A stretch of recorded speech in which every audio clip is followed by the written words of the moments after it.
Chapter 14. Nantucket. Nothing more happened on the passage worthy the mentioning, so after a fine run we safely arrived in Nantucket. Nantucket. Take out your map and look at it. See what a real corner of the world it occupies. How it stands there, away offshore, more lonely than the Eddystone Lighthouse. Look at it, a mere hillock, an elbow of sand, all beach, without a background. There is more sand there than you would use in 20 years as a substitute for blotting paper. Some gamesome whites will tell you that they have to plant weeds there. They don't grow naturally. That they import Canada thistles. That they have to send beyond seas for a spile to stop a leak in an oil cask. That pieces of wood in Nantucket are carried about like bits of the True Cross in Rome. That people there plant toadstools before their houses to get under the shade in summertime. That one blade of grass makes an oasis, 3 blades in a day's walk a prairie. That they wear quicksand shoes, something like Laplander snowshoes. That they are so shut up, belted about, every way enclosed, surrounded and made an utter island of by the ocean. That to their very chairs and tables small clams will sometimes be found adhering as to the backs of sea turtles. But these extravaganzas only show that Nantucket is no Illinois.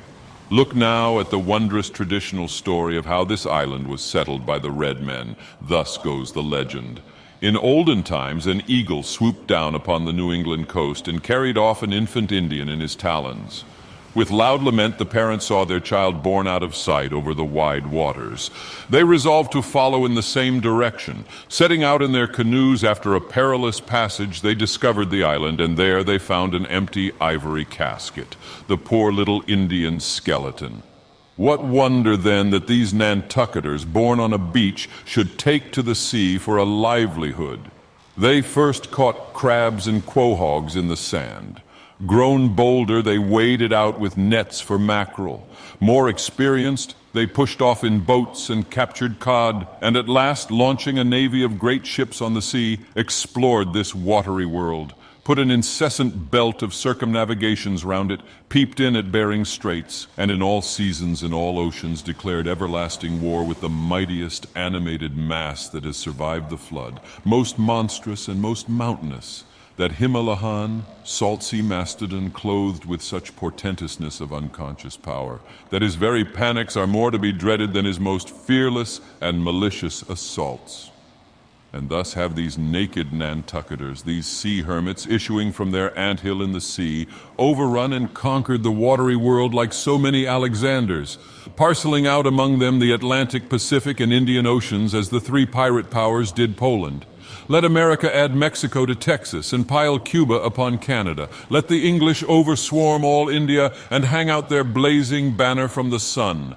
2/3 of this terraqueous globe are the Nantucketers, for the sea is his. He owns it as emperors own empires, other seamen having but a right of way through it. Merchant ships are but extension bridges, armed ones but floating forts. Even pirates and privateers, though following the sea as highwaymen the road, they but plunder other ships, other fragments of the land like themselves, without seeking to draw their living from the bottomless deep itself. The Nantucketer, he alone resides and riots on the sea. He alone, in Bible language, goes down to it in ships, to and fro plowing it as his own special plantation. There is his home. There lies his business, which a Noah's flood would not interrupt, though it overwhelmed all the millions in China. He lives on the sea as prairie cocks in the prairie. He hides among the waves. He climbs them as chamois hunters climb the Alps. For years he knows not the land, so that when he comes to it at last, it smells like another world, more strangely than the moon would to an earthsman. With the landless gull that at sunset folds her wings and is rocked to sleep between billows, so at nightfall the Nantucketer, out of sight of land, furls his sails and lays him to his rest, while under his very pillow rush herds of walruses and whales.